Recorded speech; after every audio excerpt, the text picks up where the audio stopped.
Last weekend, I got to do something I have always wanted to do. I got to attend my first ever fiber festival. And I thought that you might like to see what it was like. So come along with me and let's do a little walkthrough of the first ever Sunkissed Fiber Festival.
see, the Sunkissed Fiber Festival was a huge success.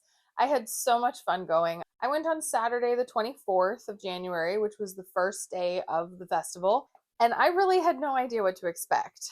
This was over near Tampa, which is about 2 hours away from me.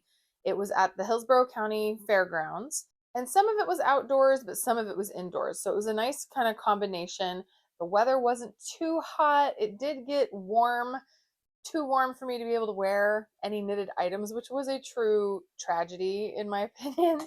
But other than that, it was just a really fun time. I had no idea if it was going to be well attended because it had never existed before. So the story of how this came to be and me coming to be there is back in October when I'm seeing all the knitters of the United States talk about their trips to Rhinebeck. It really made me wonder, there's got to be fiber festivals in Florida. Just because we don't have as much of a call for warm, woolly garments doesn't mean that there aren't knitters and that there aren't people who raise sheep. I know for a fact that there's people who raise sheep here. So I decided to do a little Google search, and one of the results that came back was about the Sunkissed Fiber Festival. Now, this was a brand new festival that there's a couple of ladies who are snowbirds, I think they said from Pennsylvania. And one of them, I believe, organizes festivals up there. And they decided, we're snowbirds. Why not make a fiber festival in Florida? And even they didn't know how it was going to turn out, but they seemed very happy with the results, I have to say.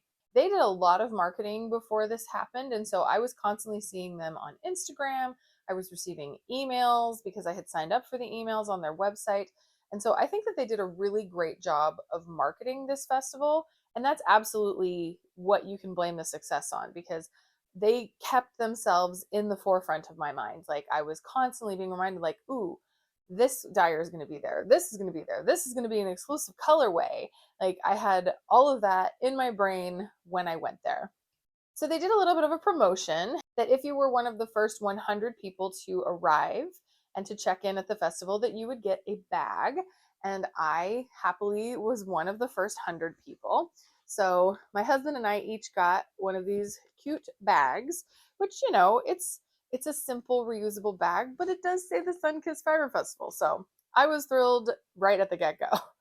The other things that you received with your $5 entry fee, which I thought was more than reasonable, you got a raffle ticket to enter the raffle for one of these totes filled with merchandise from all the different vendors that were at the festival. And you also received these very cute flamingo stitch markers, which I will show you close up. They're like a glow forged wooden stitch marker, but very cute with a flamingo. I got one and my husband got one, which means I got two. So I have 2 bags and 2 stitch markers, and we had 2 raffle tickets. And sadly, we did not win, but the people who won seemed very excited. Like, it was one of these full of yarn and other supplies, so who wouldn't love that? I'll admit that when I first got there, I was so kind of overwhelmed because I've never been to a fiber festival before. So I wanted to just kind of do a look around before I really did any purchasing of things. But then I almost immediately broke that notion because I saw one of the limited edition dyed yarns. Yarn Birds is one of the suppliers that was at this festival, and she had all kinds of different brands. I specifically remember seeing Fangirl Fibers and Spun Right Round and lots of recognizable brands, but they had Fangirl Fibers dye a custom skein for the festival. So this one is called Sunkissed. It has, let's see, pinks and yellows and a little bit of blues, like dusty blues in there. And they modeled this after the logo from the festival. So it has the colors that are present in this logo, which I thought was a very cute idea. And they also had a swatch of this knitted up sitting at their table. And so as soon as I saw this stack, and it was not all that many, I knew I had to grab one. So this was the first purchase that I made of the day. And it does also include a little acrylic flamingo, which flamingos are definitely the theme. I always love seeing Fangirl Fibers products. I've never actually bought any of her stuff, not new at least. I have a 4-pack that I got secondhand from someone on Mercari. But I was really excited to get this, and I am super excited to knit this up. It might end up being one of the first ones that I do because it's really fun colors, and it's just a really nice souvenir and memory of going to the Fiber Festival. So after visiting Yarnbirds, I did commit to doing a walk around, and it was just so many beautiful things. My husband and I both walked around just squishing all yarn, which, let's be real, that is one of the huge benefits of going to something like this, is you can actually feel how soft all of these yarns are. And there were, your traditional hand-dyed merinos, lots of that, but there was cotton, there was linen, there was cashmere, just all kinds of different fibers. And so having them all in one place in such beautiful colors with such talented people making them was just a real treat. Like, even just to see everything, it was a beautiful tactile experience. So after my little walk around, I did go back to 3 by the Sea Designs. And this was one because I like to watch their YouTube channel. I really enjoyed seeing their Vlogmas this year. This one is a company that is run by a mother and her 2 daughters. They had an array of products. They do really beautiful hand dyeing.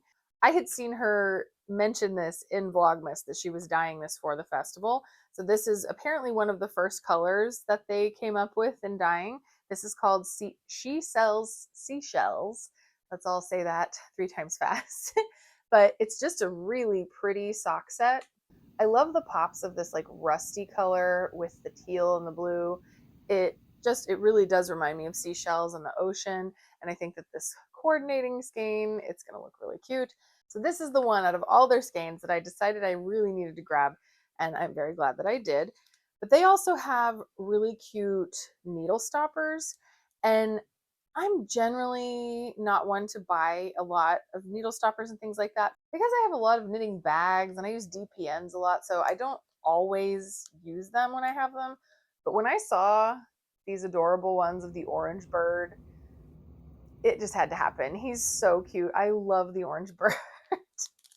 So it's a very Florida thing. He's just adorable. So I had to grab these as well as my sock set. So this is going to be very fun. I am excited to make something out of this. After I hit that destination booth for me, I went back to the one that was right across from her, which was Casey Knits. And this was a colorway that she dyed exclusively for the festival. And compared to these, it's definitely more subtle, and I like that.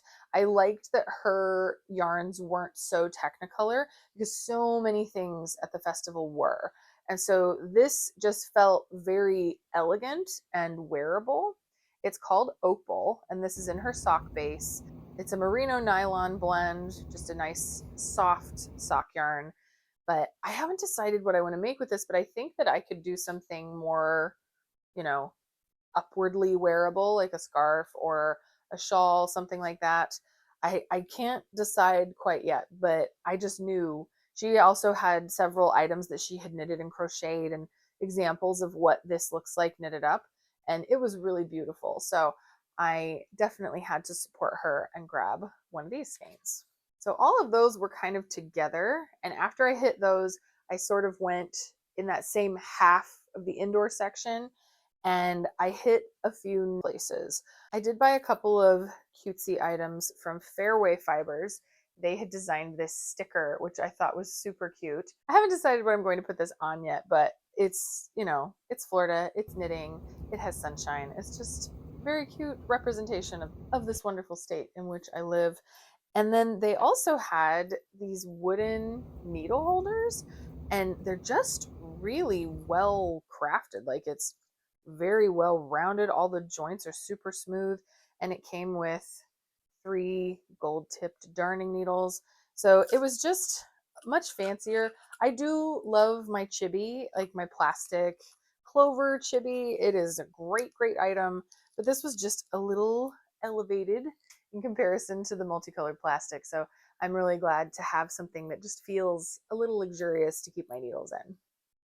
Near them was a vendor called YB Square, and she didn't have yarn, but she had all kinds of notions, most of which seemed like glow forge cut or 3D printed, but she had adorable notions of all kinds.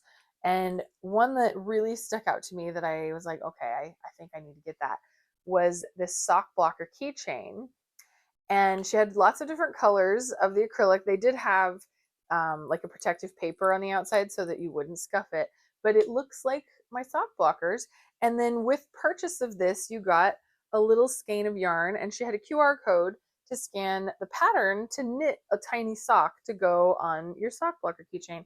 So I absolutely will be making a sock. I have not gotten to make it yet, but what a cute idea, you know? And what a great idea for like scrap sock yarn. I can just make tiny little socks, which making tiny socks is not like some drastically new idea. I've seen that, but I haven't seen it with the little keychain. And I think it'd be really fun to have like a collection of different colored socks and you can swap it out.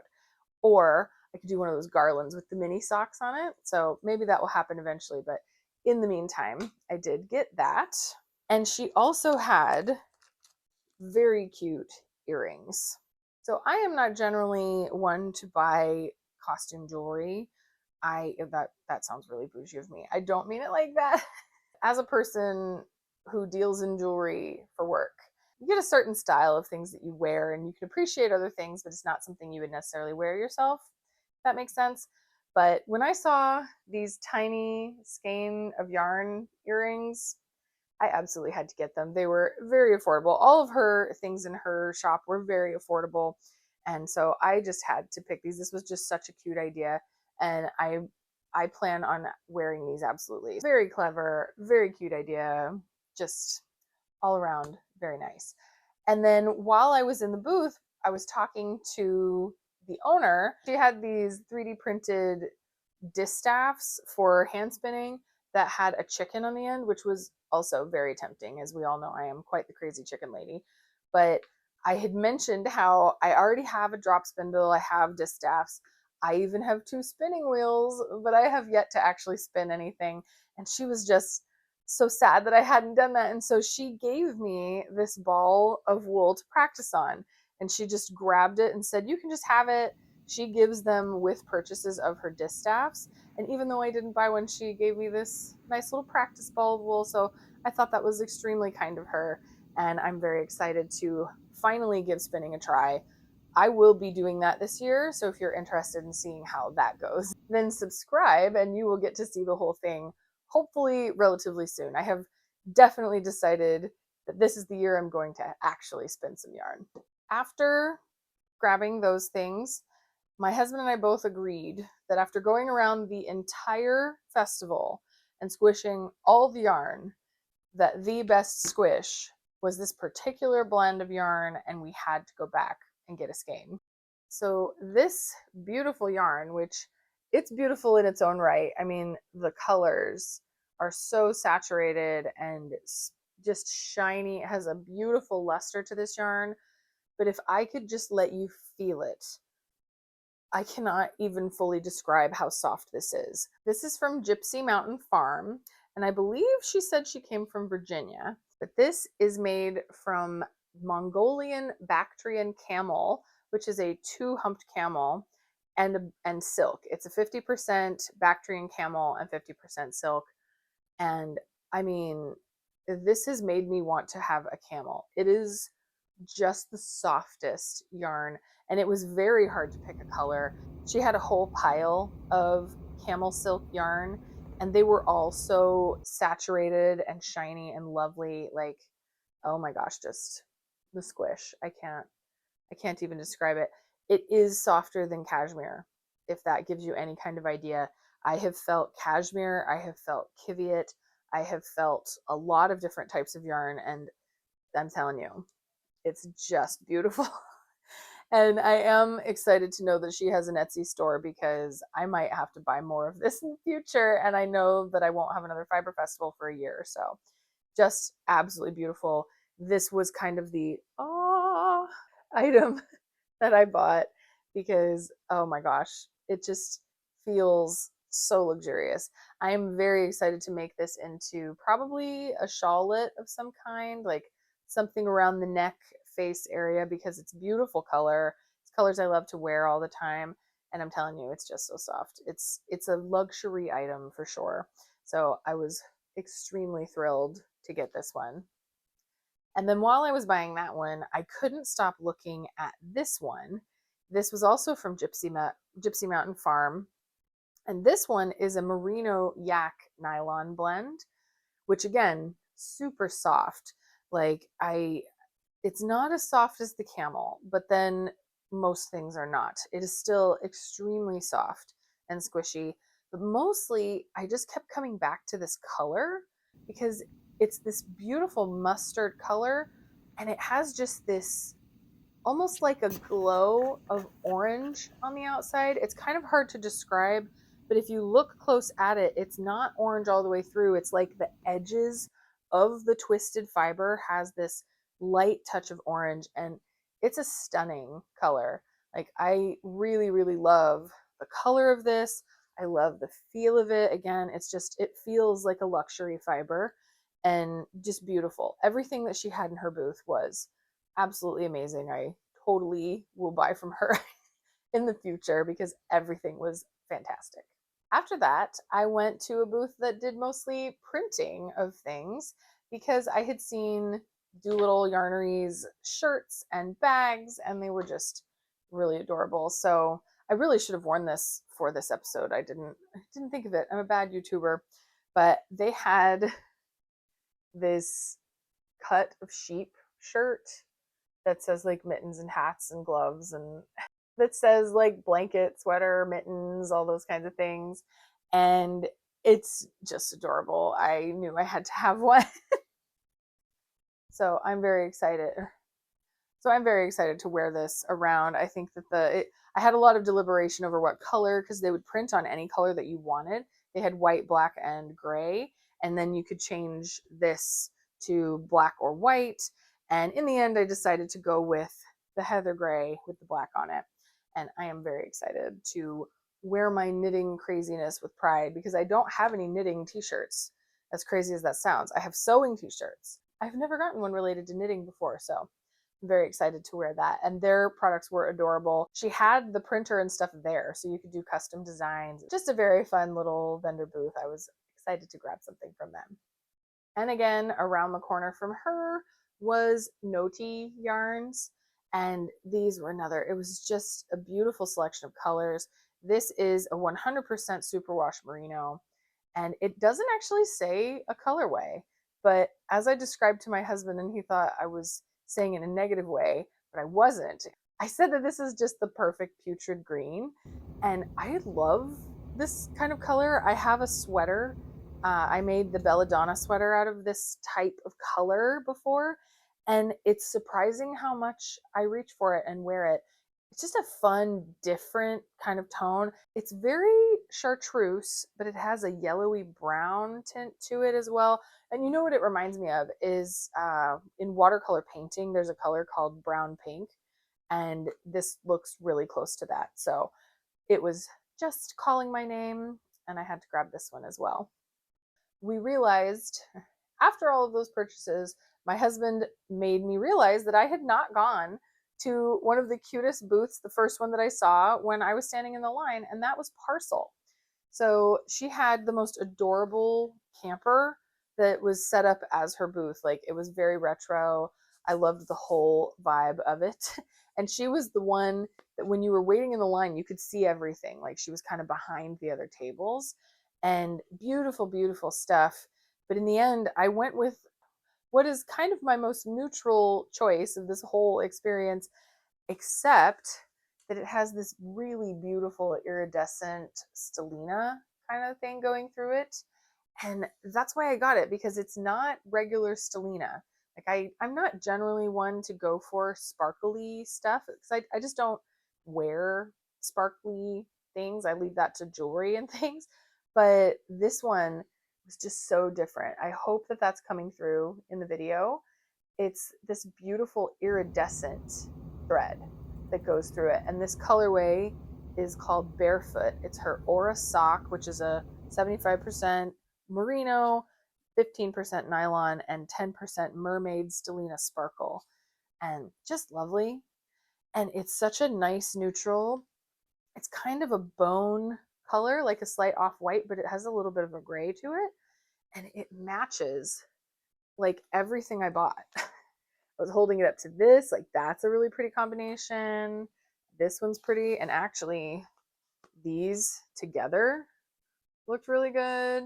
So I don't know. I'm not entirely sure what I'm going to use this for, but I know whatever it is going to be really pretty. And I think that the fact that it has that iridescent Selena, it's just going to make it that extra little bit of special, whatever I make.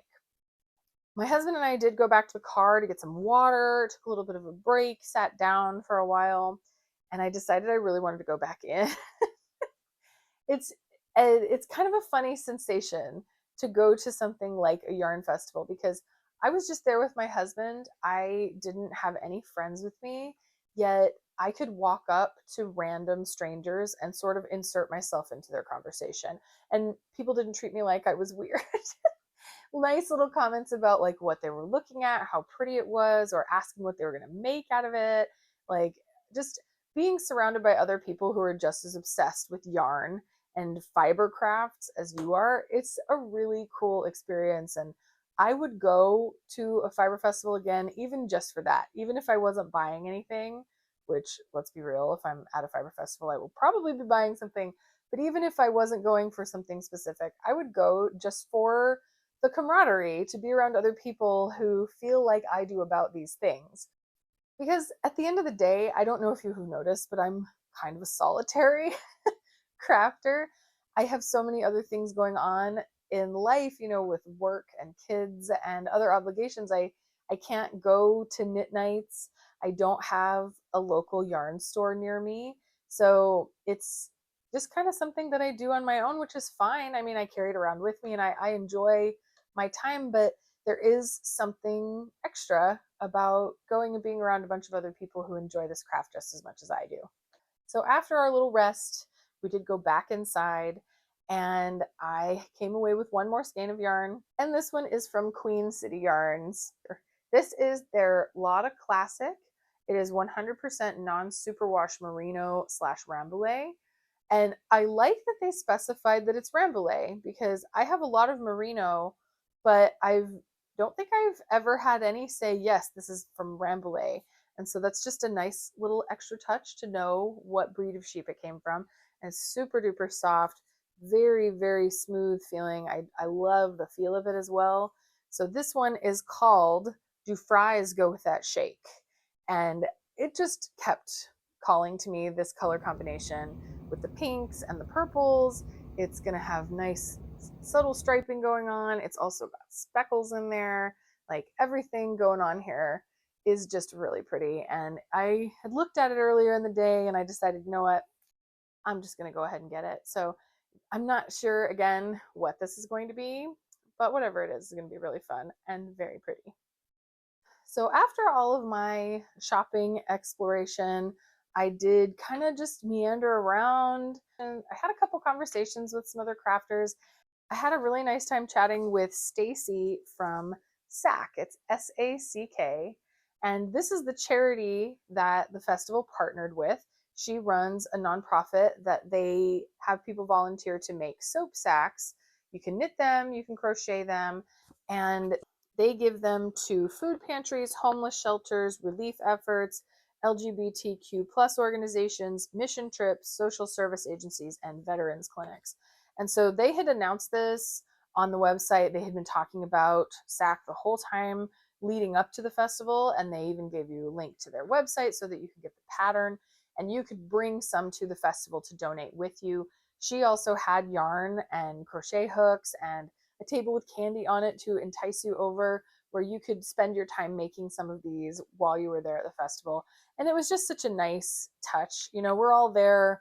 We're all obviously buying things. It's nice to be able to give back with the abilities that we have. And so I thought that was really nice that they had this table there. She was also a snowbird and friends with the lady who ran it. So it was just really interesting talking to her. I really recommend that you check her out. She has Facebook groups, she has an Instagram account, and their website is soapsacks.com. So if you're interested, I will link them below. Seemed like a very great organization, and I'm glad that I got to chat with her a little bit. So with all my haul, there was still so much more that was so tempting and beautiful. And I wish that I could have bought something from every single vendor there. They all had absolutely beautiful products. There were other companies that had so much yarn. I was honestly kind of overwhelmed.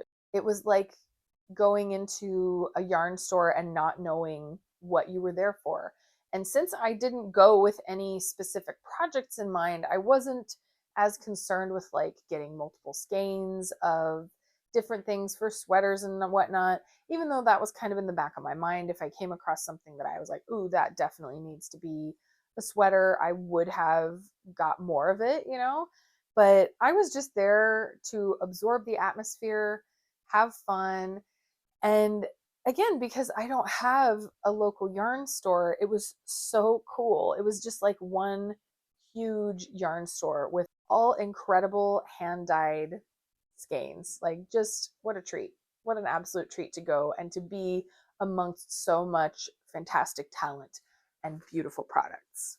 They were talking while I was there the first day. I stayed almost the whole day because I just enjoyed being there. And I did chat with the woman who organized it, and she said that they were already talking about doing next year. So I'm very excited to go. They are going to expand next year. I think she was saying, like, we're going to still use the same area that we were in this time, but there was a whole section of the pavilion that we didn't use.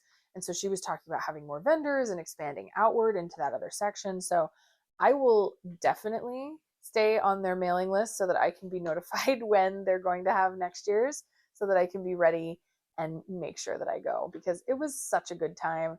Even my husband, he says he enjoyed walking around. He's very supportive, and I loved getting to spend the time with him, but he could appreciate it too. Like, so many beautiful colors and just very talented, passionate people about the wonderful world of fiber, and just a great time. So if you happen to be in Florida in the end of January and you want to go to the Sunkissed Fiber Festival, I 100% recommend it.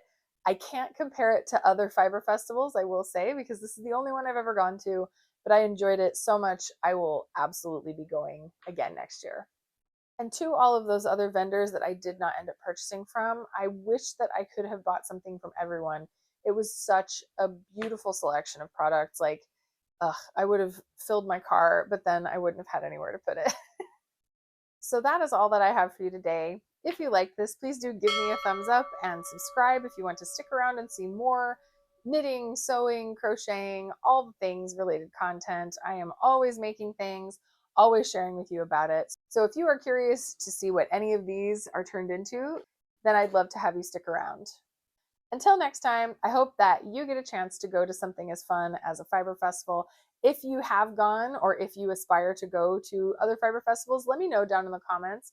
I'd love to have a little conversation. It's just such a fun time. And until next time, I will be here squishing all my beautiful new yarns.